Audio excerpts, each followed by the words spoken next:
Welcome to the video. If you're watching this means I just broke 60,000 subscribers, which is unreal, so I really want to thank you guys all for the support. Before I start answering all the questions, I want to play around with my dad's camera and his lens to see if there's an upgrade and if I want to make an upgrade later. So let me know what you think.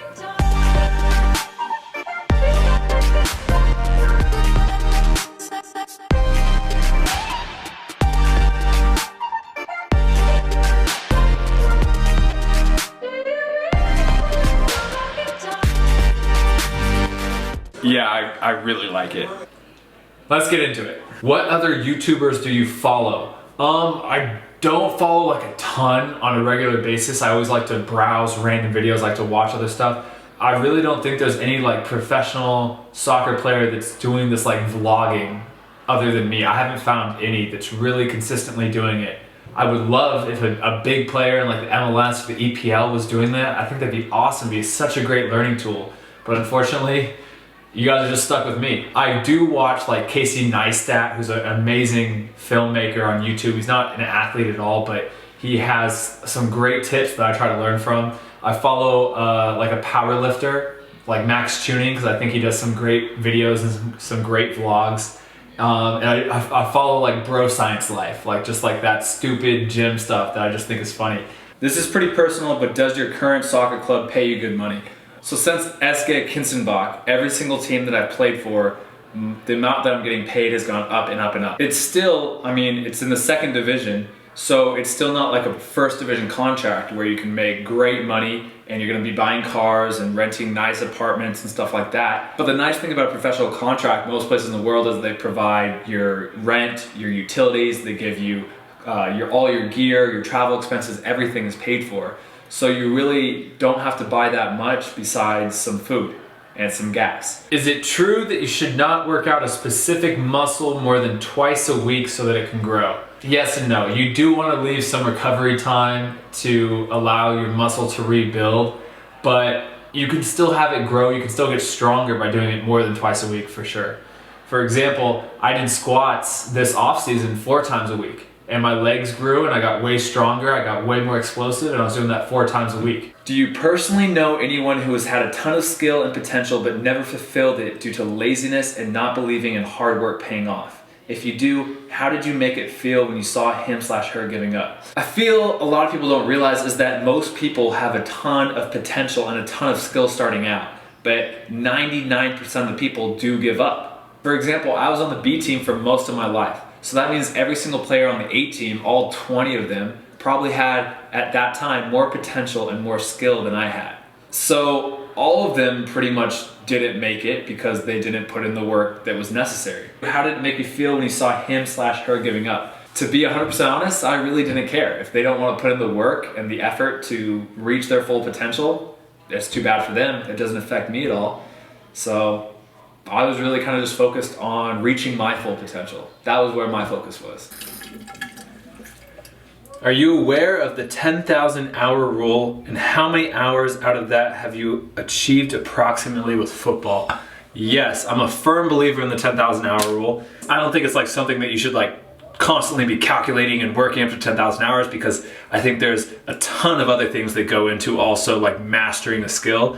A big part of that is like the quality of your training sessions versus just standing out there for an hour kicking a ball randomly is not going to be as good as 30 minutes of intense focused training, but that's a different topic. How many hours out of that do I think I've achieved? I think I like randomly calculated it one time and it was like 7,000 or 8,000 hours in my life. So I still have a little bit to go. I'm still working hard to reach it, but it also means that I can also have a little bit higher of a potential.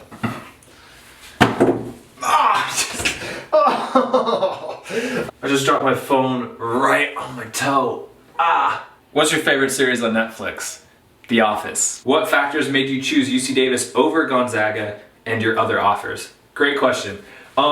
So when I was in Oregon, I loved Oregon. I loved growing up there. I was from Washington, but I wanted something else. I wanted to like venture out. I wanted to do something different than my classmates. I wanted to do something different than I had ever done before. So going down to California really appealed to me. And I think the second biggest factor to my move was that The coach from UC Davis was the first college coach that really started recruiting me. So I felt like the whole coaching staff at UC Davis really displayed like an interest in me from the start. It was in California, and it just kind of all the other pieces of when I visited the school really kind of like all aligned. So I loved it. And I think I made a good decision. Do you like the hashtag Matt Sheldon Pro Army?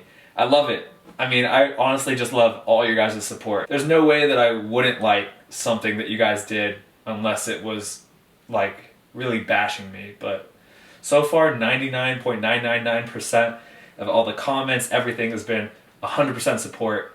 So thank you. This is a funny question.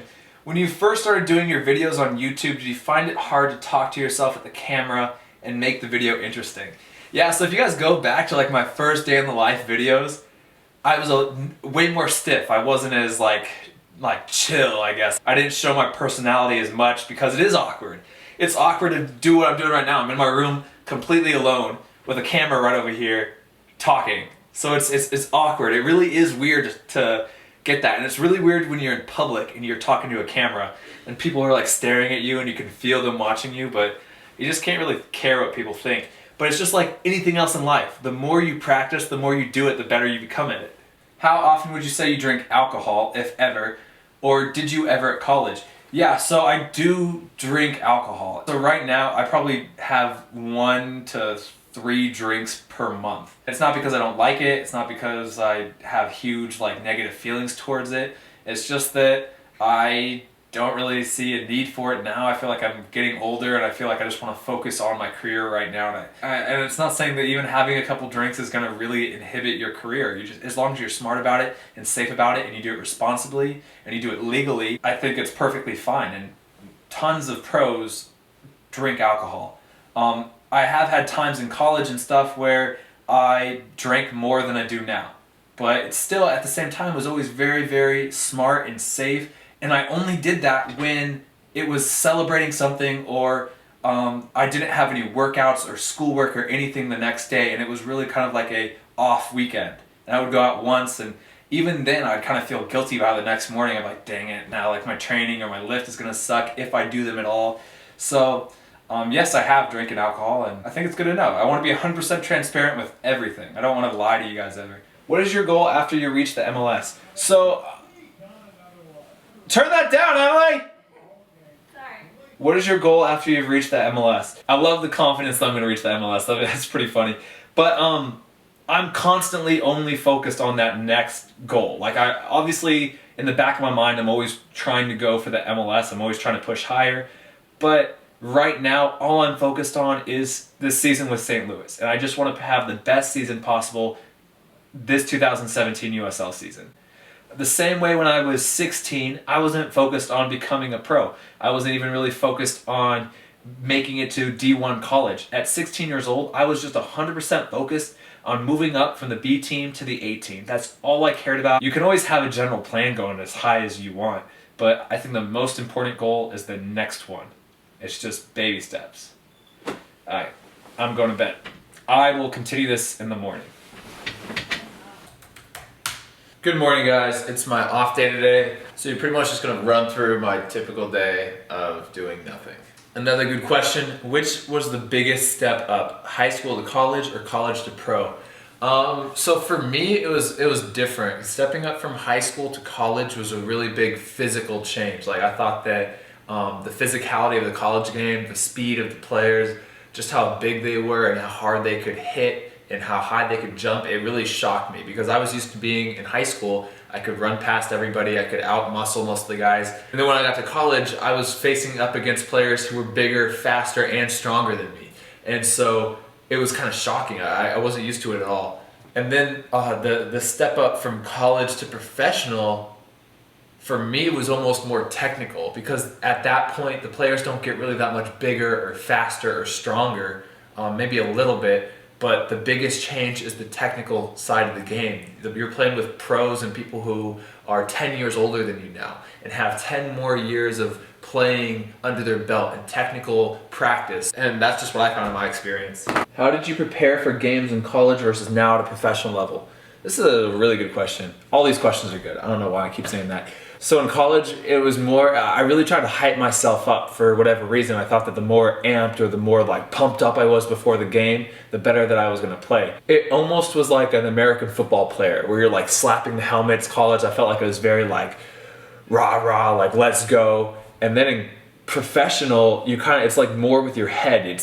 I've realized over the years that I play better when instead of being 100% like pumped up and jacked up, it's more calm but intensely focused. So the calmer that I am, the better my touch is, the better my decisions that I make, and I just feel like I'm way more in control. But that intense focus, it's not like I'm lackadaisical. I'm intensely focused on the game, but calm. Why do you always wear tights even in the gym? Because tights are awesome. I made fun of people that wore tights. I thought they were kind of girly. Then I got my first pair after I came back from college one year, and I was training in Portland outside, and it was just, I loved them. You feel like you're wearing pants, but they're not loose and baggy and flop around. It's literally just like wearing shorts, but you're way warmer. And then so I just started wearing them. I wear them all day, so I do it in the gym as well. And now, I mean, I just love it. It keeps you warm, tight, your muscles feels great. I don't know. They might look weird, but I love them. How long after you started training hard, gym, soccer, did your results begin to show? In the gym, you're not going to see results after one session, but if you're eating right every single day and you're training the way you're supposed to, whether you want to gain weight or whether you want to lose weight, as long as everything is in sync, you can see results after a week, easily. You can gain 2 pounds, you can lose 2 pounds. I think 2 pounds in a week is not a problem at all if you're doing everything else right. And with soccer, it's weird because I feel like it's sometimes faster and sometimes slower because I'll go out to the field and I'll be doing like a different drill, like a weird cone weave or something. And all of a sudden, I'll notice that from the first set to the 10th set, I've made a huge improvement. And it's weird because it's not as linearly and you can't track it as well. But I mean, honestly, after a week of doing something, you can start seeing results. And like, for example, my juggling program where you do like that 1,000 juggles a night, kids email me after their 3rd, 4th day and have told me that they've like doubled their record or beaten their record completely. And they're like, it hasn't even been a week yet. So if you're focused and you're doing the stuff the right way and you're consistently doing it, you can make results and see these results begin to show 10 times faster than you actually think that you can. But you just haven't actually done it every single day consistently with great focus yet. So just try it. Try to do it for a week. Whether it's gym, eating right, whether it's going out and training the same thing that you want to train, and you will see great results. Do you have a superstitious pregame snack / meal that you eat before every game? No, not at all. I'm not superstitious, but I am a little stitious. If you guys can name that show, you guys are my hero. But I don't believe that I should have a superstition or ritual or anything ever, because it kind of shows to me that like you need everything to go perfectly or you need things a certain way to play your best. And I am a firm believer that you should have your entire thing thrown off, that you should wake up in the middle of the night and someone goes, "We need you to play in this game." You're like, "What?" And then you hop on the bus, everything goes wrong, your bus breaks down, you don't get a snack, you head into the field, and you should still be able to play the exact same way that you did if everything goes perfectly fine. So I'm a big believer on shut everything out. It doesn't matter what happened yesterday or today, nothing matters. All that matters is that can you play your game right now? What kind of hobbies did you have when you were younger? I was a really like all-around kid. I did a ton. I obviously was way into sports. I loved soccer, I loved basketball, I loved running. I was really into art. I loved drawing or painting and doing a lot of stuff. I was really good at that stuff. I actually made a lot of home movies with my neighbors and stuff. Me and my old friend Alex Thompson, we would go outside and we would shoot like a full-on movie. And we would have a script and everything, and then I would come back and me and him would edit it on the computer. So you guys can see how that hobby kind of translate into this. Other than that, let's see. Art, movies, sports, going on dates with tons of girls too. Do you think MLS will ever get a promotion / relegation system? Why or why not? Hopefully like one day we will, but in the near future I don't think so. Because I think the main problem with it is that soccer is not as like ingrained in our culture as it is in Europe. For example, I would ask people who their favorite team is and who they support, and they would say their local 5th division team from their hometown. In America, we don't have that, where it's like you have such like tight-knit communities where you're just like, oh yeah, I'm gonna root for this small team. It's always like, I'm gonna root for the big MLS team. I want the big, the best. I want to watch that. And sadly, I just don't think that they love the sport and they have such a deep connection for their hometown team that's been around for years, because there haven't been hometown teams that have been around for years. Hopefully we get to a point where we can have an MLS team drop down to the 3rd division and they would still have support and be able to function. But I honestly think if an MLS team went dropped down and got relegated twice down to the 3rd division now, that would mean the end for the club, or even relegated down to the 2nd division. I think it could mean the end to the club. So it's sad, it sucks, but hopefully one day, but we'll see. That's just my opinion on it. I'm 13, I want to get stronger and better at football. Do you think it's better to focus on one of them first and then the other, or should I get stronger and better at football at the same time? I've never understood this. Even as a very, very small kid, I don't understand why you can't get stronger, better at football, more fit, gain muscle, lose fat, all at the same time. And people are like, no, I need to lose fat first and then get stronger. Or I just want to focus on soccer now and then I'll work on getting more athletic later. Just do it all right now. Having said all this, like I always say, soccer needs to be your #1 priority. That needs to be your focus and what you need to be training the most at. But if you want to get stronger, why can't you train 5 days a week and then you also lift 3-4 days a week? Why not? And then there's people that tell me that they want to lose fat and then also gain muscle, but first they're just doing cardio to cut down the fat. You can do both at the same time. In Germany, I was 160 pounds. I could run the 2 mile in 11 minutes and 45 seconds. I had a little bit, not a ton, I still had a 6-pack, but I had a little bit of fat on my lower abs. Just because from that 3 months of traveling around Germany before I signed a contract, I was not eating the best. Once I signed the contract and I got the gym and everything, I started a full-on diet plan, gym program, everything. I gained 22 pounds of muscle. I cut down my 2 mile time from 11:45 down to 11:15. I lost the bit of fat on my abs while I gained 22 pounds.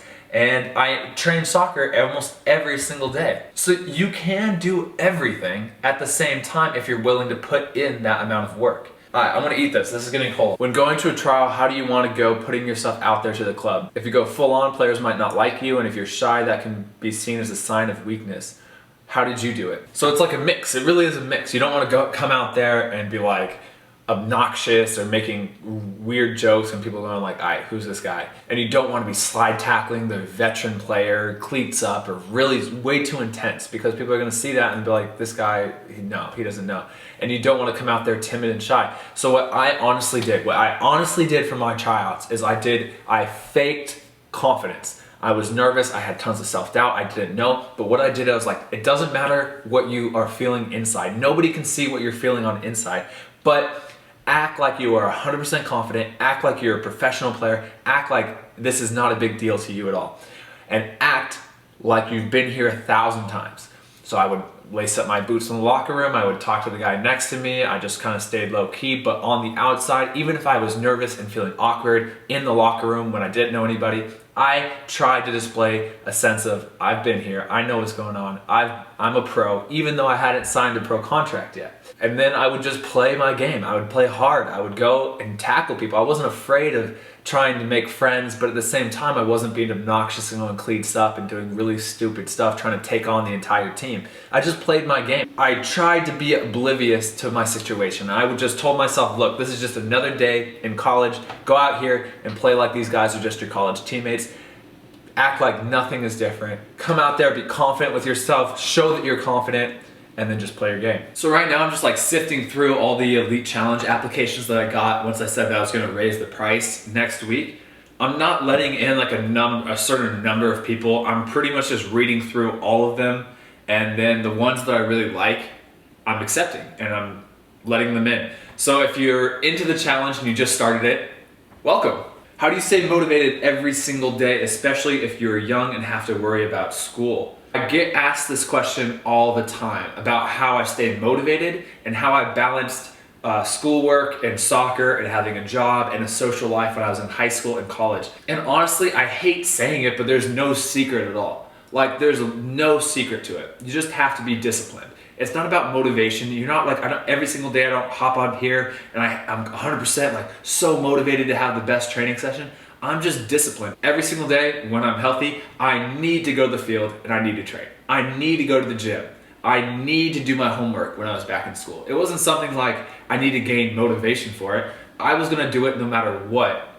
And then I would have good days and bad days and whatever. I always compare it to brushing your teeth. You don't need motivation to brush your teeth every morning, but you just do it. It's part of your routine. I made it part of my routine. Do you think that more muscle sacrifices cardio? Yes and no. So obviously, you know, look at me, I'm 175 pounds. I think this is the most ideal weight for me because once I get into that 180, 185, 190 range, which I've never been in, the highest I think I've been is 186 pounds. I feel like I'm a little bit too big and carrying around that weight for me for 90 minutes is a little bit tough. You can still improve your cardio while you're gaining weight, like I said when I was in Germany. I decreased my 2-mile time by 30 seconds in the course of 2 months while I gained 22 pounds of muscle. So you can do it, but the thing is, the more mass that you have in general, the harder it is going to be to run around for 90 minutes. You can still get more fit, but it's just like, think about it. It's like if you had a backpack with 10 extra pounds and you have to run the entire game, it's going to be harder, you know? Does that make sense?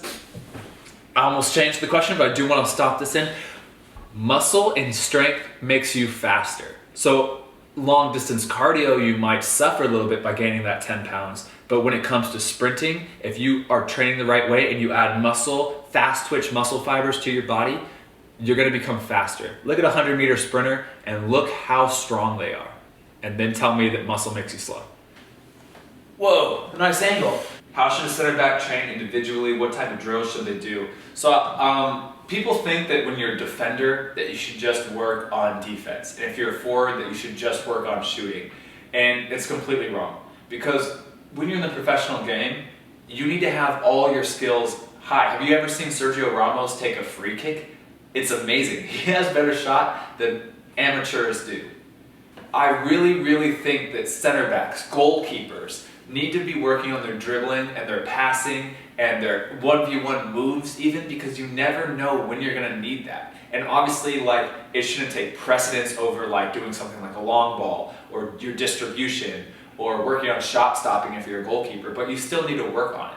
So if you're a center back, I saw one comment that said roll the ball out and then work on your slide tackling.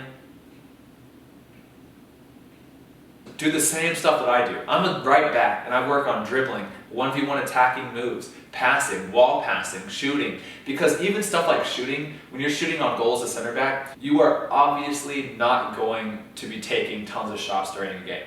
But those basic mechanics of working on your striking the ball, making clean contact every single time and aiming in the same spot and getting the ball to go there is just a fundamental soccer skill. How long did you train a day when you were trying to make it pro? So the exact same stuff that I do now, I did when I was trying to make it pro back when I was in college. And people always ask me this, like, how long did you train when you were 14? Or how many days a week did you train when you were 12? How long did you spend in the field every single day when you were 17? It's like, I'm not like a robot. Like, I didn't have a set routine my entire life. Or when I was 14, I trained exactly an hour and 45 minutes every single day. And like I said before, the time and how much you spend doesn't really matter. What matters is how focused you are. What's the quality of the session like compared to just going out there and spending time? But I literally just did as much as I possibly could for both soccer, weightlifting, cardio, everything. I did as much as I possibly could while listening to my body. Some weeks I didn't touch the ball at all because I was a little bit hurt, or sometimes I barely did any because I was just really tired from whatever my schedule was like. Sometimes I was training 2 hours a day every single day. It depends on so many things. So the very last question, I think is my favorite. Would you move to the Chinese Super League for $500,000 a week or move to the Premier League for $20,000 a week? I would want to move to the Premier League for $20,000 a week because I think the Premier League is the best league in the world in terms of competition, in terms of exposure, everything. I think that would be like the ultimate goal. I think there's also a lot of variables in terms of like, am I starting? Am I on the bench? Am I even dressing up for games? But just in general, I would probably rather go to the Premier League for $20,000 a week. You know, I think I could live off of $20,000 a week. It'd be tough, but I really think I could scrape by. So that's it. I'm done. So hope you guys liked the video. If you did, give it a thumbs up. If you thumbs up this video, I'm gonna give you all $1 million. Actually, $1 billion. You guys will all get $1 billion. So yeah, that'll be pretty nice of me. Anyway, thanks for watching. Have a great day. I can fly.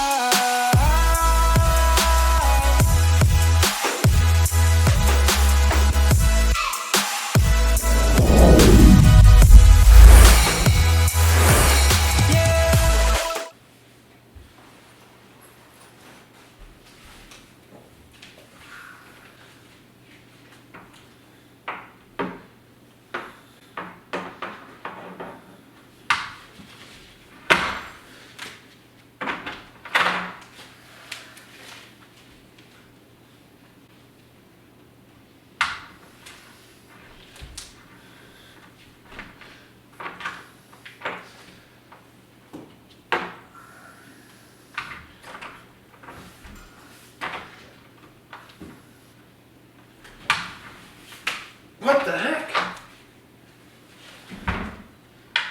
How did that?